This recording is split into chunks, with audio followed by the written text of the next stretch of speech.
Just silly stuff sometimes, put tutus on little icons of bears, and and whoever would post, however many people would post that picture, somebody would give $1. And we watch people joining Facebook thousands per hour. And it's now up to, then it tapered off, leveled off kind of now, a little over 114,000 on Facebook alone, but about half the people that we talk to say they're not on Facebook. So we're guessing there's about 200,000 out there now. And these people are just outraged and want to do something for protection of the radio-collared bears if they find them. The idea of somebody shooting Lily or Hope, you know, just drives them through the wall. And we tell them, write letters, but make them nice. Don't express your real feelings. But hunters are outraged. Like there's a nice hunter blog, Jim Broughton, I think the guy's name is, and he says make it illegal, because these guys that shoot the radio-collared bears, we don't want them called hunters, we want them called lawbreakers or poachers. And so it's generally the hunters too, I think, are majority in favor. But there's a few that say it's a slippery slope and will fight it tooth and nail, and one of them sent the most outrageous, just a bunch of lies to Fox News 21 to try to get them to stop covering the bear research. And it's easy to write responses to this stuff, but it's easy to write responses to this stuff, but it just takes so much time. You got to write it really good, you know. And if I was Polly sitting there, I could write it real easy. But I'm me. Yes, sir. What plans do you have for this winter? Any cams? What's going on as far as how does it compare to what you did last winter? We're waiting for Lily and Hope to settle down. Many other bears are in dens, and generally the pregnant females, and we think Lily's probably pregnant, are the first to go in. And it makes me think, am I wrong? What's she doing out traveling around yet? So we hope. She did make a den, and it's about 1,000 feet from a house. I haven't talked to the guy yet to say that her den is near your house. Can we pay your electric bill and phone bill for the winter to get DSL to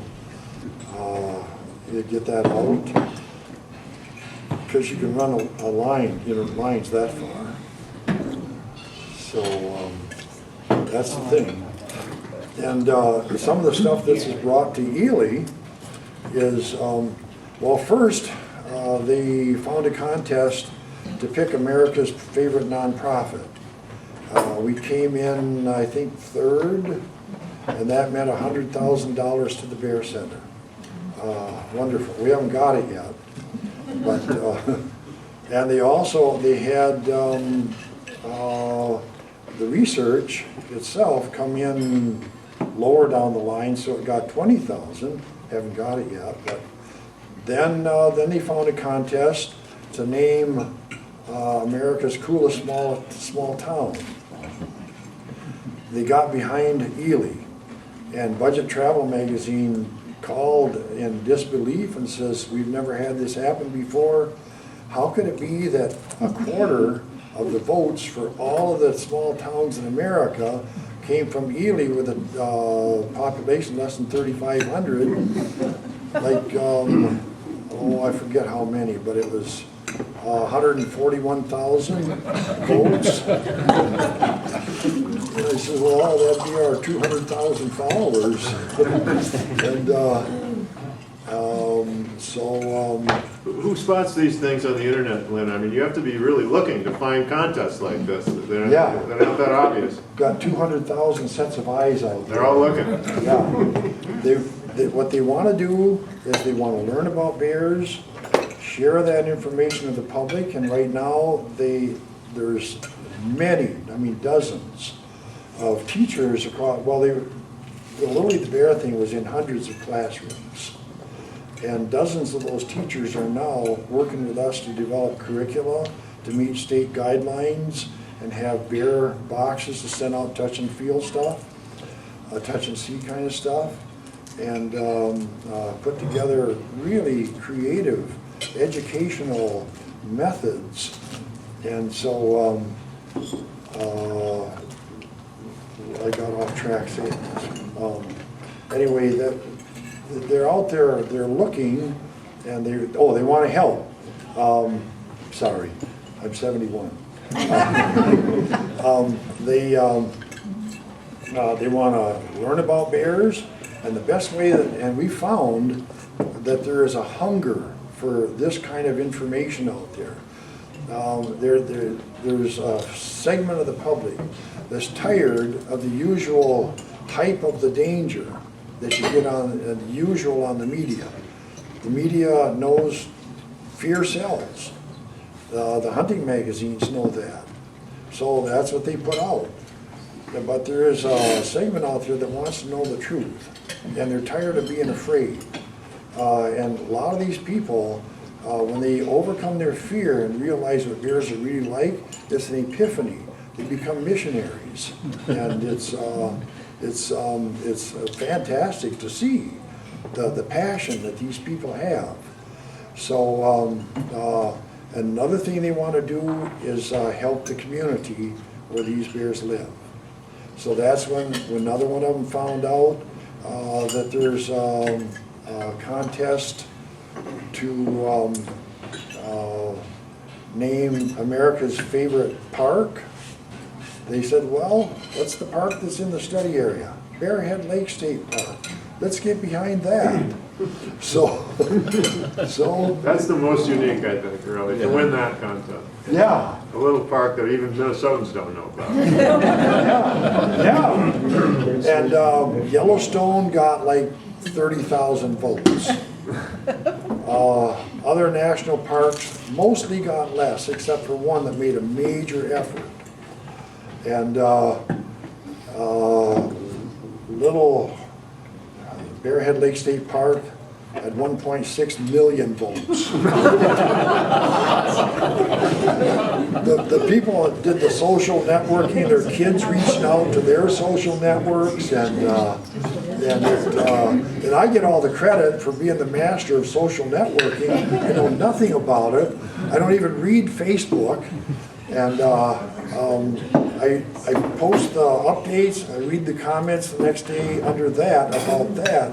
But the usual stuff, I mean, I just can't get to it. So I'm not the master of anything. I'm a go along, get along guy. You know, Lynn, one comment I would make is people have known about your studies for a long time. I think I met Marlon Perkins at a party with you 25 years ago when he did a TV show about, the big difference in my opinion is the internet. The internet brings these people together, whereas television couldn't do that. Yeah. Without social networks, but internet communication, none of this would happen, would it? Yeah, no, exactly right. Yeah, we're into a new age. And what the people like about this, they're learning mostly directly from the bears. They're not learning from me. I could tell somebody, oh, bears aren't as dangerous as people always thought. And then there'd be the comeback, well, haven't they killed like 65 people across North America since 1900? How can you say they're not as dangerous as we think? Then I'd come back with, well, okay, you're right on that. Let's put it in perspective. For each person killed by a black bear, there's 2 killed by grizzlies, 13 by snakes, 45 by dogs, 120 by bees, 250 by lightning, 60,000 homicides in North America. And, or we can say it a different way. 1 out of 1,000,000 black bears kills somebody. 1 out of 50,000 grizzly bears kills somebody. 1 out of 14,600 people kills somebody, and that's homicides, not traffic stuff. So, but I can say that, but if they grew up with the fear in their hearts and in their minds And everything they've seen of bears went through the filter of fear to tell a story different than really happened. You can't reach them, but the bears can. And the people are learning about the bears directly from the bears, you know, on the webcam. Polly. One thing about it too is I think people are sort of starved to have an intimate connection with nature. It's bears, but it's also nature. And this particular highway, it opens that up. They can watch a bear be born, they can watch their interactions. Yes. And these are people, a lot of these people are sitting in places very far away from nature, unlike us. Oh, it's around the world. Yeah. And they are sort of starved for that connection, and it's given them a real Yes. sense of being a part of something, I think.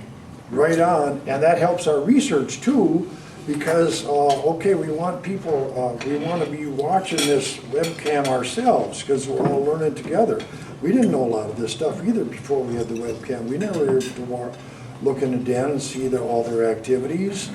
Even with Whiteheart, you know, we get a picture every 30 seconds or something like that, or every minute. So now we got video, and we can actually watch, and we can hear. So, but we couldn't stay awake 24 hours a day. So we found that people around the world that we schedule. You take an hour, and write down what they're doing every minute and for your hour. And so we get better data than anybody's ever gotten. What's your average annual attendance running now to the center? At the Bear Center? Yeah. It went up this year. I think it's going to be like 32,000 this year. We're still behind the Wolf Center, but it's better than last year, like 25,000. So what is happening is that this whole phenomenon is bringing thousands of people to Ely, because now a lot of the people, it used to be the people that were here anyway to go to the Wolf Center or for any other purpose, would say, hey, what's this thing along the highway? Let's stop by there, take a look. Now we hear people saying, we came here for my wedding anniversary. I had my husband bring me up here for you know, from Illinois or Iowa or Wisconsin or whatever. So thousands of people are coming for that. In addition, people that only knew each other on Facebook wanted to meet each other because they all got to be friends. And truly, because whenever I meet these people, it's like we're old friends. We start right off talking about stuff that we both know all about it. All about Lily and Hope. And I mentioned Braveheart. Oh yeah, that's Blackheart's daughter, who is Shadow's granddaughter. And they've got all of the stuff. They know all the stories. Because I've been writing updates now since early January. And yeah, I don't know how many people are actually reading them, but the Facebook number of people still is going up.